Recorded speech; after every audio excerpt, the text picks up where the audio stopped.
The funeral home's air conditioning hummed softly as I watched my sister Rebecca swagger through the door, 15 years too late to say goodbye to our parents. She looked exactly as I remembered. Expensive clothes, perfect makeup, and that air of entitlement that had always defined her. "Hello, little brother," she said, dropping her designer bag onto a chair. "Miss me? My name is Michael Bennett, and at 35, I just lost both my parents in a car accident.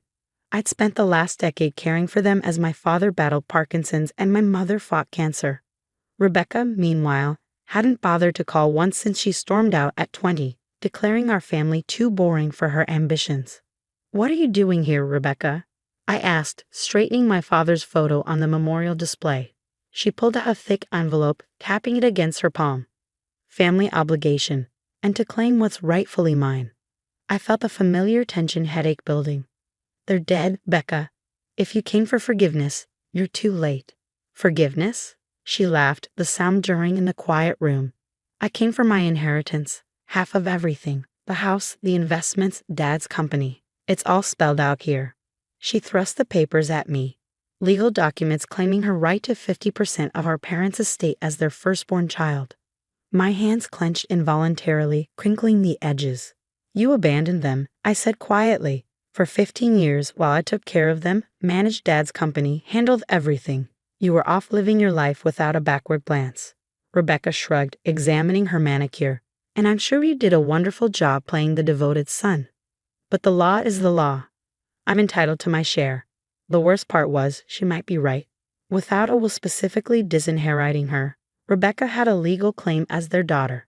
But there was something she didn't know, something our parents had left in their bedroom safe. "The reading of the will is tomorrow," I said, keeping my voice steady. "We'll discuss this then." "Oh, we'll do more than discuss it," she smirked. "I've already spoken to the other board members at Bennett Manufacturing. They're quite interested in my ideas for modernizing the company."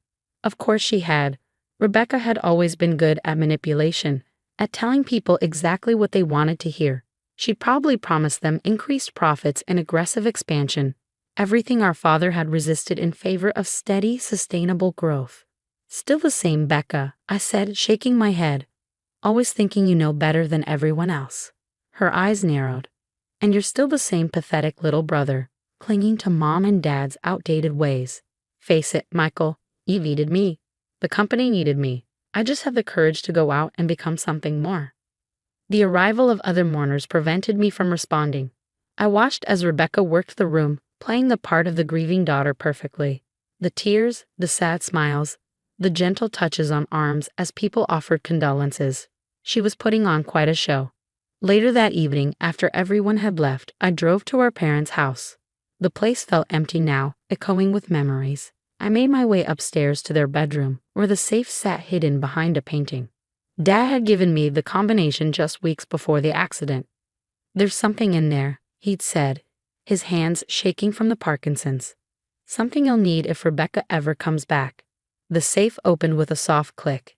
Inside lay the usual documents, property deeds, insurance policies, stock certificates, but beneath them was a USB drive and a sealed envelope with my name on it. I recognized Dad's handwriting, shakier than it used to be but still distinct. The letter was dated just 3 months ago. "Dear Michael, if you're reading this, your mother and I are gone, and Rebecca has likely returned to claim her share. We knew she would. Money was always what mattered most to her. What she doesn't know is that we've been recording everything since she left. Every conversation where she refused to help with medical bills. Every email where she ignored our pleas to visit. And most importantly, the real reason she abandoned us. The USB drive contains security footage from my office the night before she left. Watch it. You'll understand why we changed our will. Love, Dad." My hands trembled as I plugged the drive into my laptop. The video was grainy but clear enough. It showed Rebecca in Dad's office late at night, transferring money from the company accounts. Not just a small amount, millions. The timestamp matched perfectly with her sudden departure 15 years ago. She hadn't left because we were too boring. She'd left because she'd stolen enough to start her new life, thinking the transfers were untraceable. But Dad had known. He kept the evidence all these years, waiting for the day she'd try to come back and take more. I checked the other documents in the safe. The will was there, properly notarized and updated 6 months ago.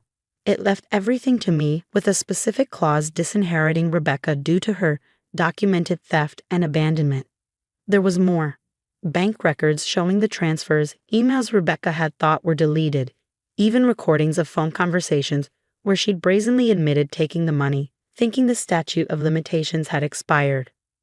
My phone buzzed. A message from Rebecca. Talk to the board. They're very excited about my vision for the company. Hope you're ready for some changes, little brother. I smiled, thinking of the evidence in my hands. Rebecca had always been good at playing games. But this time, she was playing against opponents who'd have 15 years to prepare. The next morning, I arrived early at the lawyer's office for the reading of the will. Philip Chen, our family's attorney for 30 years, greeted me with a knowing look. Rebecca's already here, he said quietly, and she brought her own lawyer. Sure enough, Rebecca sat in the conference room with a sharp-suited attorney who looked fresh out of law school. She changed from yesterday's funeral attire into what I recognized as her business warrior outfit. Blood red blazer, black pencil skirt, stilettos that could double as weapons. Let's get this over with, she said as I sat down. I have a board meeting at 11. Philip cleared his throat, adjusting his glasses. Very well. Before we begin, there are some materials that need to be reviewed. He connected a laptop to the room's projector. Rebecca's smirk faltered slightly when a security footage began playing. What is this? Her lawyer demanded. Evidence, Philip replied calmly, of approximately $3.2 million stolen from Bennett Manufacturing 15 years ago. The statute of limitations hasn't expired, by the way. The discovery of the crime restarts the clock. Rebecca's face went pale as she watched herself on screen, transferring money late that night. The timestamp was clear, the evidence undeniable. I was authorized. No, you weren't. I cut in. Dad knew everything, Becca. He kept records, emails, phone calls, bank transfers, everything. Her lawyer leaned forward, whispering urgently in her ear. She waved him off, her composure cracking. Fine, she snapped. So I took some money. The company owed me. I was supposed to inherit it anyway. Is that what you told yourself? I asked. When Mom was dying of cancer and needed experimental treatments we could barely afford.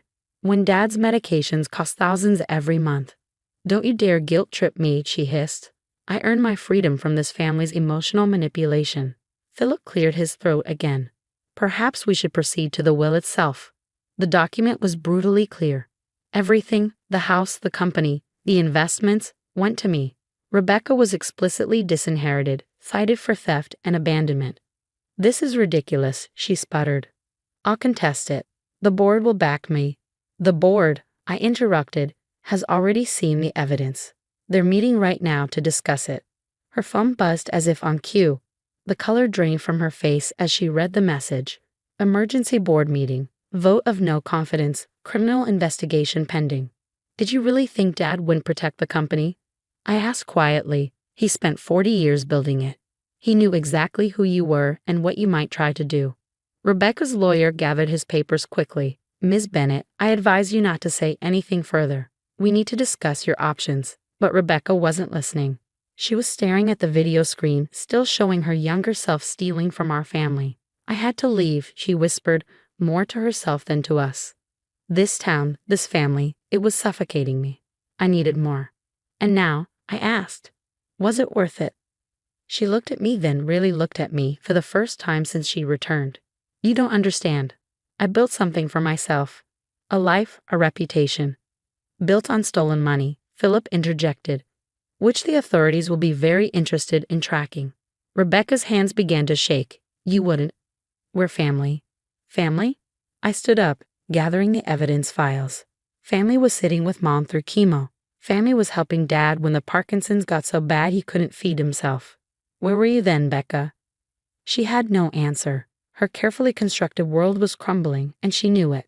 The police will be here soon, Philip said gently. I suggest you use this time to consider your options. The police arrived within the hour. 2 detectives in plain clothes, their badges glinting under the office lights. Rebecca sat silently as they read her rights, her perfect makeup smeared with tears. You can still fix this, I told her as they prepared to take her in. Pay back what you stole. Make it right. She looked up at me, and for a moment I saw a glimpse of the sister I'd known before money and ambition had corrupted her. How?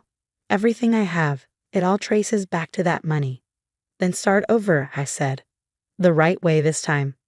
The next few weeks were a blur of legal meetings and damage control. The story hit the local news. Prominent businesswoman arrested for historic theft. Prodigal daughters return ends in handcuffs. Rebecca's carefully built reputation crumbled as investigators traced the stolen money through various investments and businesses. She eventually accepted a plea deal, 5 years in prison, full restitution, and a public admission of guilt. The day before she reported to prison, she asked to meet me at our parents' house. I've been thinking, she said, standing in the living room where family photos still hung on the walls. About Mom and Dad, about everything. And they were right about me. I was so focused on proving I was better than this place, better than the life they chose. She touched a photo of us as children, both smiling at the camera. I became exactly what they feared I would. I sat down on the familiar old couch. They never stopped loving you, you know, even after everything. I know, she whispered. The recordings, I listened to them all. Every message I ignored, every call for help. I heard Mom crying when I missed her last Christmas. 5 years is a long time, I said. But maybe it's what you need. Time to remember who you were before all this. She nodded, wiping her eyes. Will you keep the photos up? While I'm gone. Of course. Family is family, Becca, even when they lose their way. After she left for prison, I found a letter she'd left in Dad's old study. Dear Michael, I don't expect forgiveness. I don't even know if I deserve it. But these past weeks, watching you handle everything with the grace and strength I never had, I finally understand what Dad always saw in you. Take care of the company. Take care of our family's legacy. You were always better at that than me. Maybe in 5 years, if you're willing, we can try to be brother and sister again. Real family this time, not just DNA and court battles. I'm sorry for everything. Love, Becca. The company thrived under proper leadership. I married Sarah, the girl next door Mom had always hoped I'd notice, and we had twins who filled the old house with laughter again. And every Christmas, I sent photos and letters to a prison in upstate New York, keeping a promise to parents who taught me that family bonds, though sometimes bent or broken, could still be mended. Rebecca served her time, paid her debt, and emerged changed. Not instantly, not perfectly, but genuinely. She started over with nothing but her education and determination, building a legitimate consulting business. Our relationship healed slowly, like a broken bone that needs time to grow stronger. Years later, at my twins' 10th birthday party, I found Rebecca showing them old family photos, telling stories about their grandparents. She caught my eye and smiled, a real smile, not the practiced one she'd once used to charm board members. You kept the photos up, she said later, after the kids were in bed. Family is family, I replied. That's what Mom and Dad always said. She nodded, understanding finally what they'd known all along. That true wealth isn't measured in stolen millions or corporate takeovers, but in the bonds we choose to honor and protect.